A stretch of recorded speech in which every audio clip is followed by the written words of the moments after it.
I'm back with another album review. Today's review is on Archetype by Fear Factory. This is the band's fifth studio album, and their first since their reunion in 2003.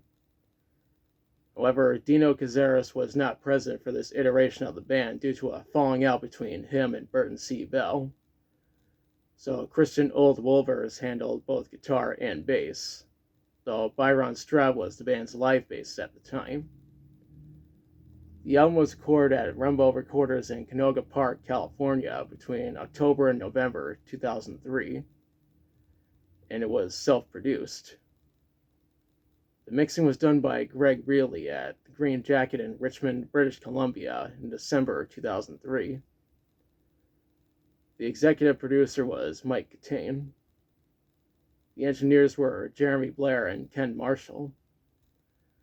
The mastering was done by Howie Weinberg at Masterdisc in January 2004. The album was released on April 20th, 2004 on Liquid 8 Records. Now let's talk about the songs. The intro to the album is Slave Labor. This track is about someone committing self-immolation against the corporate world. It's also the first track on the album to have Reese Fulber on keyboards. Next track is Cyber Waste, which was released as a single on March 22nd, 2004. The band made this track as a way to describe cyberbullies who try to be anonymous, which is why Burton calls them a virus. This track was also featured on the soundtrack of the film Alone in the Dark, and I reviewed that soundtrack over a year ago. This track received a music video. There's a link in the description.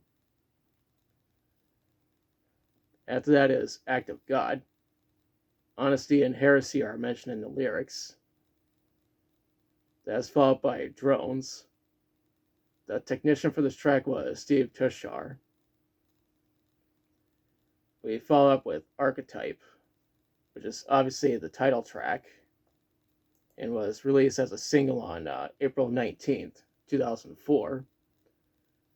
Burton wrote this as a diss track towards Dino and claimed that the band has improved without his presence, while retaining three members of the band's most iconic lineup. A music video was made. There's a link in the description. Next up is Corporate Cloning.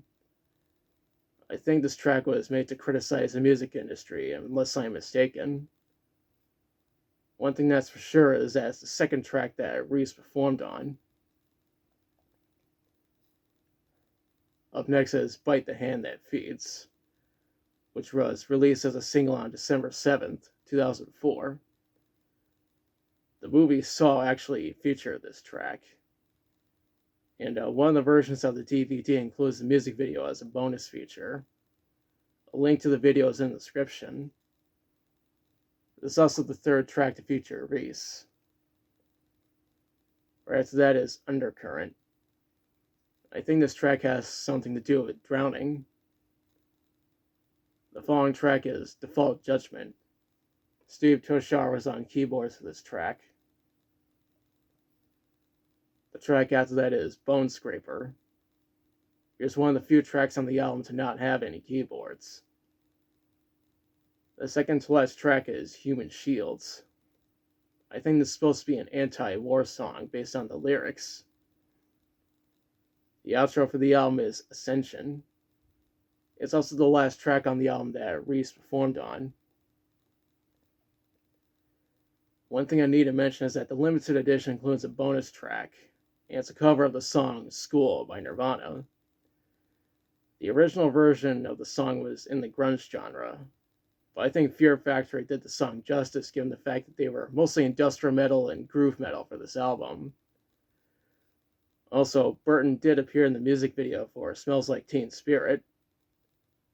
The limited edition of this album also includes a DVD with the making of the album, along with the music video for Cyber Waste. As you can see, my copy is the limited edition.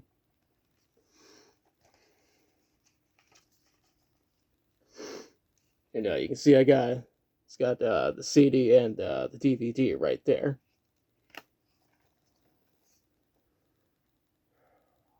When researching this album, I read that it was number 30 on the Billboard 200 and number 2 on the US independent albums.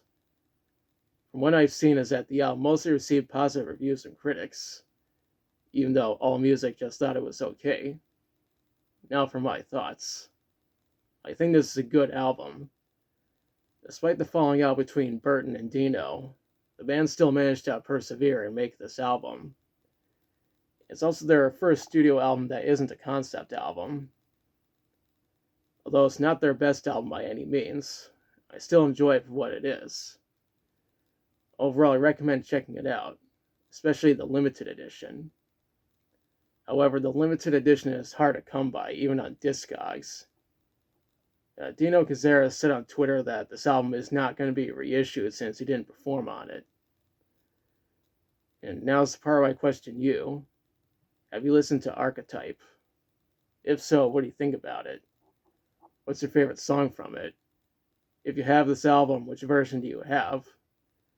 What are your thoughts on the band making this album without Dino? Let me know in the comments. If you liked the video, be sure to like, share, and subscribe. Be sure to press the notification bell to notify you of future videos. Thanks for watching, and I'll be back soon with another review.